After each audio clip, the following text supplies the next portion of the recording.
அவர்களுடைய அடிமையான அவர்களுடைய தோழரான அஸ்லம் அவர்களோடு இரவுடைய நேரத்தில் பயணம் சென்றார்கள்.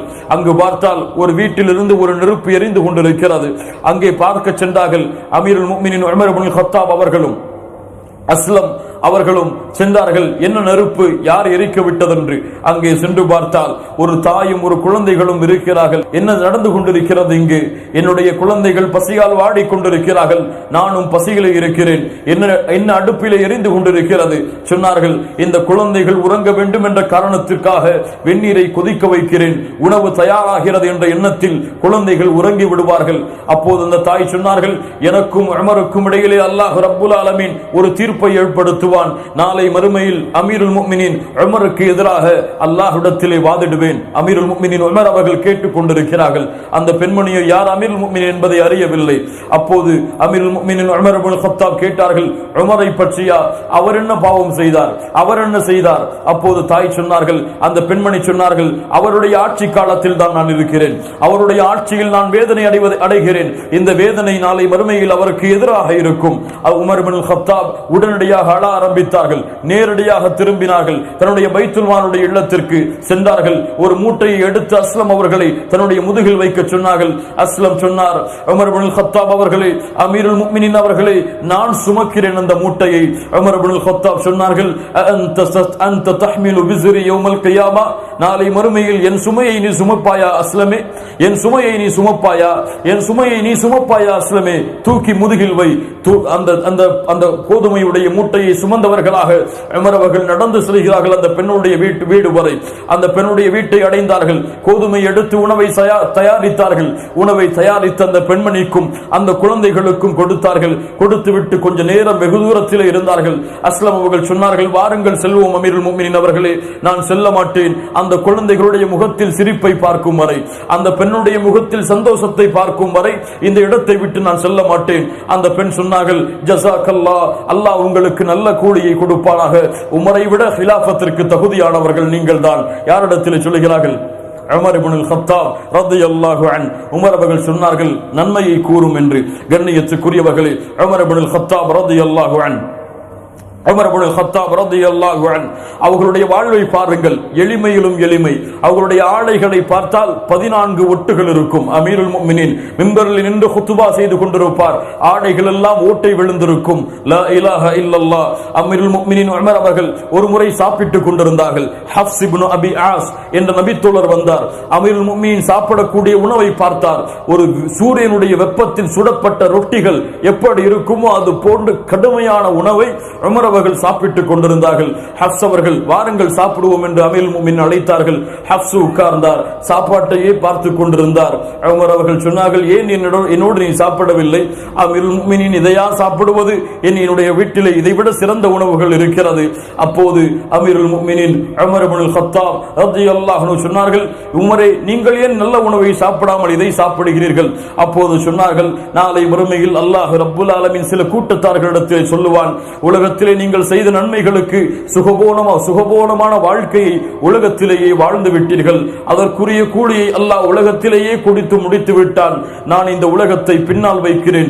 இந்த உலகத்தில் எனக்கு எந்த வசதி வாய்ப்பும் தேவையில்லை. நான் செய்யக்கூடிய நன்மையின் காரணமாக இந்த நன்மைகளுடைய கூலிகளை எல்லாம் மறுமைக்காக முற்படுத்தத்தான் இது போன்ற உணவை நான் தேர்ந்தெடுக்கிறேன் என்று அமீருல் முஃமினீன் உமர் இப்னுல் கத்தாப் ரலியல்லாஹு அன்ஹு சொன்னார்கள். லா இலாஹ இல்லல்லாஹ் யா காலிக உமர் சுப்ஹானக். என்ன உள்ளத்தை சுமந்திருந்தவர் உமர் அவர்கள். யோசித்து பாருங்கள் மூமின்களே. இன்னொரு முறை உமர் அவர்கள் மதீனாவிலே விருந்தை ஏற்படுத்தினார்கள். ஏழை முஹாஜிர்களுக்கு, ஏழை சஹாபாக்களுக்கு.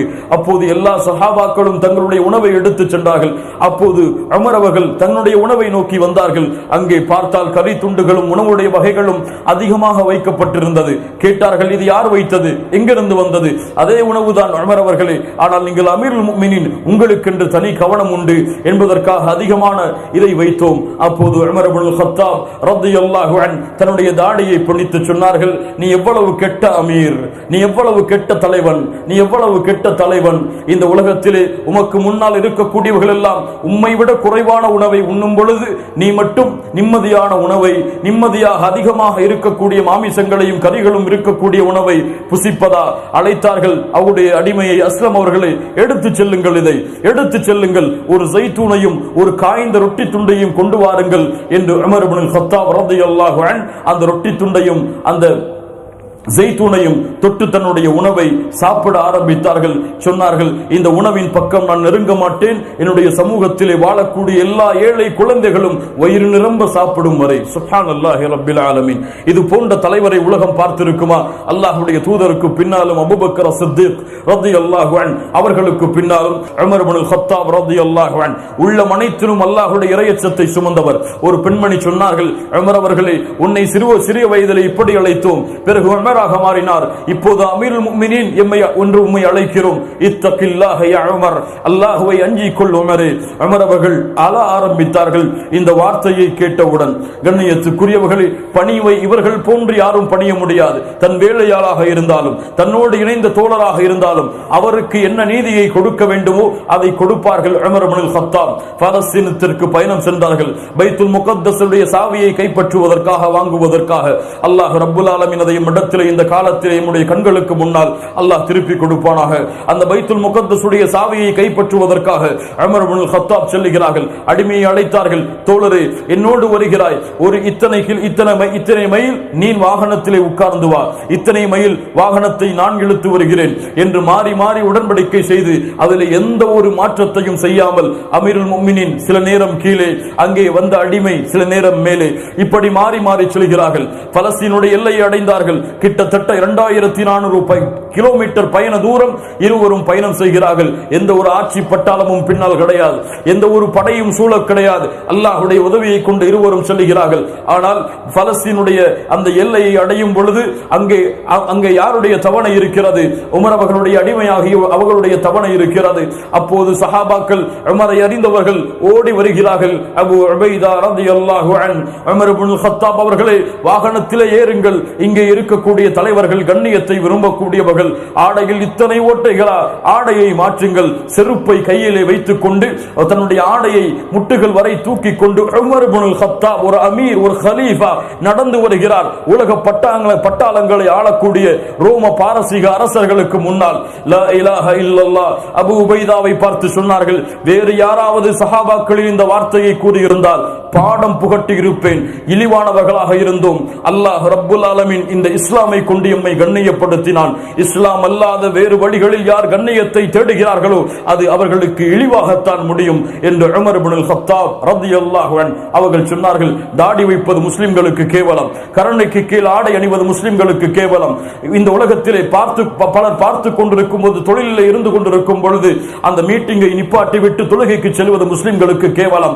மார்க்க உரைகளிலே கலந்து கொள்வது உலகத்திலே அவர்களுக்கு வாய்ப்புகளும் செல்வங்களும் வசதிகளும் இருக்கும் பொழுது அவர்களுக்கு தயக்கம். அந்த முஸ்லிம்களோடு அமர்வது, அந்த ஏழைகளோடு அமர்வது அவர்களுடைய உள்ளத்திலே பெருமை. லா இலாஹ இல்லல்லாஹ். உமர் அவர்கள் சொன்னார்கள், இஸ்லாம் அல்லாத எதிலும் ஒரு முஸ்லிம் கண்ணியத்தை தேடினால் அது அவனுக்கு இழிவாகத்தான் முடியும் என்று உமர் இப்னுல் கத்தாப் ரலியல்லாஹு அன்ஹு அவர்கள் சொன்னார்கள்.